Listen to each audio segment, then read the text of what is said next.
Picture this, a standout basketball player not just dominating the court, but also laying the groundwork for a thriving future beyond the game. That's the inspiring path Meechie Johnson is forging, and it's one that might just change how we view athletes' ambitions. But here's where it gets really intriguing. What if his off-court hustle becomes as legendary as his on-court plays? In Birmingham, Alabama, Meechie Johnson is gearing up for what promises to be a standout season with the South Carolina men's basketball team. Having returned to the Gamecocks after a single year at Ohio State, he's poised to step into the role of starting point guard, a position that could propel him toward repeating his all-SEC accolades from the 2023-24 campaign. At 23 years old, and as a redshirt senior in his final year of eligibility, Johnson is acutely aware that retirement from the sport looms ever closer. For those new to college sports lingo, a redshirt senior means he's in his 5th year of eligibility, often due to a year spent not playing to preserve eligibility. It's a common strategy in NCAA athletics. Yet, Johnson isn't waiting for the buzzer to sound on his playing days. He's already channeling his earnings from NIL, that's name, image, likeness rights, which allow athletes to profit from endorsements, and revenue sharing into ventures designed to sustain him long after USC.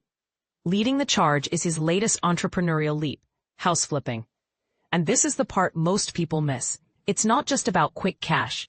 It's a strategic move to build wealth that endures. Dubbed UnHeardOfHomes on his Instagram stories, this real estate endeavor is Johnson's brainchild, rooted in his Cleveland, Ohio roots. He shares regular updates on the renovations via his social media, keeping fans and followers in the loop on each project's evolution. His inaugural flip is a property nestled in the Shaker Heights suburb of Cleveland.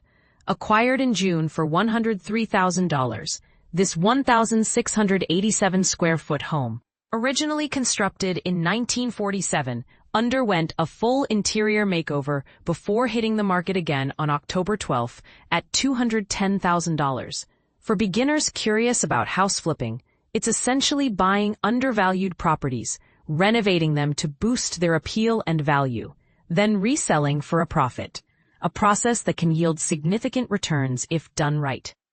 Though it requires savvy timing and expertise to avoid pitfalls like market fluctuations or unexpected repair costs, Johnson positions himself as the main investor in these deals, entrusting the day-to-day operations to a dedicated team back in Cleveland, while he focuses on the upcoming 2024-25 season with the Gamecocks. I have a property manager who oversees everything from afar, along with skilled contractors who handle the renovations, he explained during SEC basketball media days. They keep me looped in with progress reports, outline budgets upfront, and ensure we're aligned every step of the way. A scheduled open house on October 18th gives potential buyers a first-hand look at the transformed space, which features 4 bedrooms and 3 bathrooms. What fuels Johnson's enthusiasm for this real estate journey? He draws motivation from his modest upbringing in Cleveland, a city he describes as pretty tough, and a deep-seated goal to not only stretch his earnings, but also foster long-term growth. My mindset is all about growing your wealth, he shared. Real estate involves a lot, from market research to renovation logistics, but I'm grateful for the incredible team God's provided. This is my bridge to life beyond basketball, and honestly, it's enjoyable. Even with his first project underway, Johnson envisions expanding this venture during his time at South Carolina, and possibly extending it into a post-college career, whether that means professional leagues or international play. Now here's a controversial angle that's sparking debate. In an era where athletes are increasingly diversifying into businesses like real estate, is this a wise move, or does it detract from their primary focus on sports?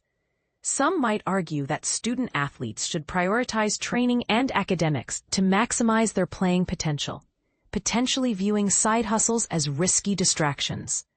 Others see it as empowering, allowing players to build financial independence and set examples for aspiring entrepreneurs. But here's the counterpoint. What if this trend democratizes wealth building, empowering athletes from underprivileged backgrounds to break cycles of poverty? Do you think Meechie's approach is innovative and commendable? Or should he stick strictly to the court?